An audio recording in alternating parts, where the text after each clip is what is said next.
The Africa Recovery Resilience Plan is essentially a plan to industrialize Africa, lending to 5 million businesses, predominantly those of micro, small, medium-sized enterprises. From the work we've done over the years in Kenya and across the region, for every business that we've lent to, it has created 5 direct jobs and 5 indirect jobs for every business that we've lent to over a 4 to 5 year period. We believe our impact will be 50 million additional jobs that will be created. The competitive advantage Africa can rely on is its natural resources, both in the agricultural sector as well as in the extractive sector. As part of this, we want to see more value addition taking place of those natural resources that Africa has abundance of. To industrialize a country and a region will require a number of elements which EAC and Africa is not necessarily have at the moment in terms of technology, certain specialized skills, as well as the capital required to fund all of this. By 2025, we would have wanted to lend to 5 million businesses, and in turn, those 5 million businesses, we believe, will create 50 million jobs. We make reference to the Marshall Plan because the outcome was really to piece together the value chains and ultimately industrialize and rebuild Western Europe post World War II. And it helps explain quite quickly what our intentions are with the Africa Recovery Resilience Plan.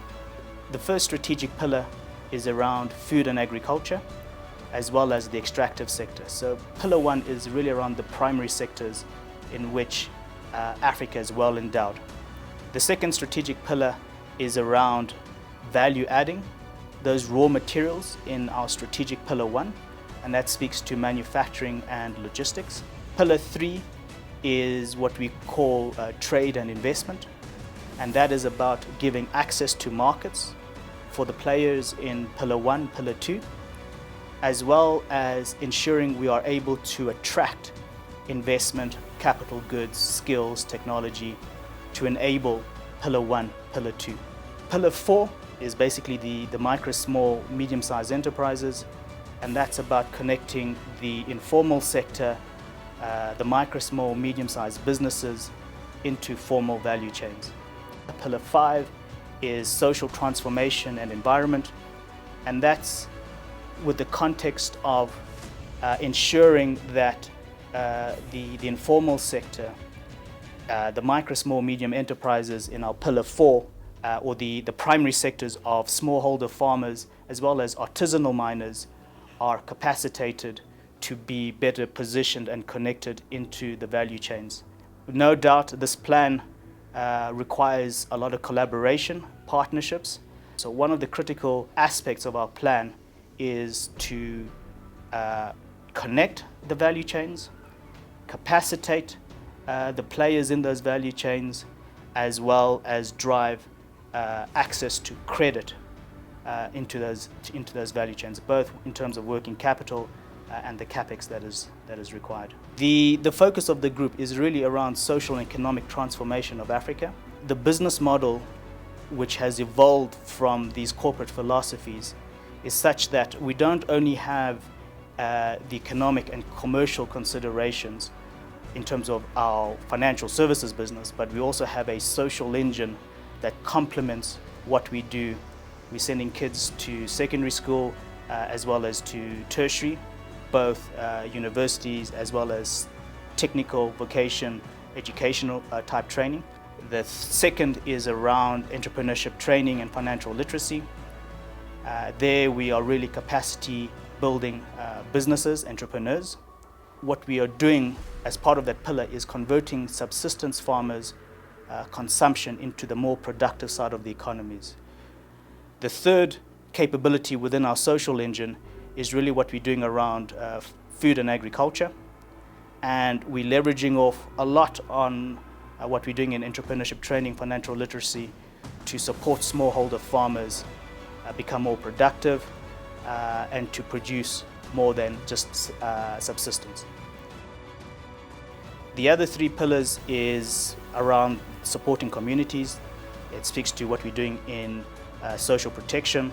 It speaks to what we are doing in energy and environmental, and it also speaks to what we are doing in health. To industrialize and to have such a regional impact, there's no doubt it requires many stakeholders across different parts of the economy and the region. So we are speaking with partners all the way from governments.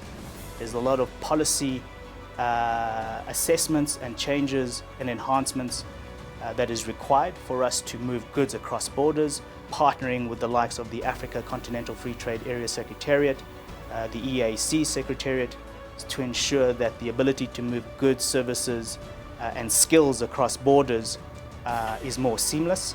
Our second largest shareholder, IFC, helps us together with the broader World Bank Group to help catalyze certain markets.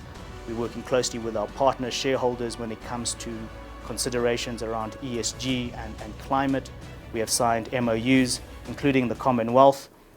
There is 19 countries, African countries, out of the 54 Commonwealth countries.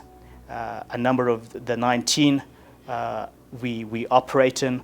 When we piece this together in terms of our social engine, we have a capability of not only providing financial services, but ensuring those that we provide financial services to, they are more productive, they can be connected into informal value chains. When you piece the plan together, we can execute quite an ambitious plan to industrialize Africa.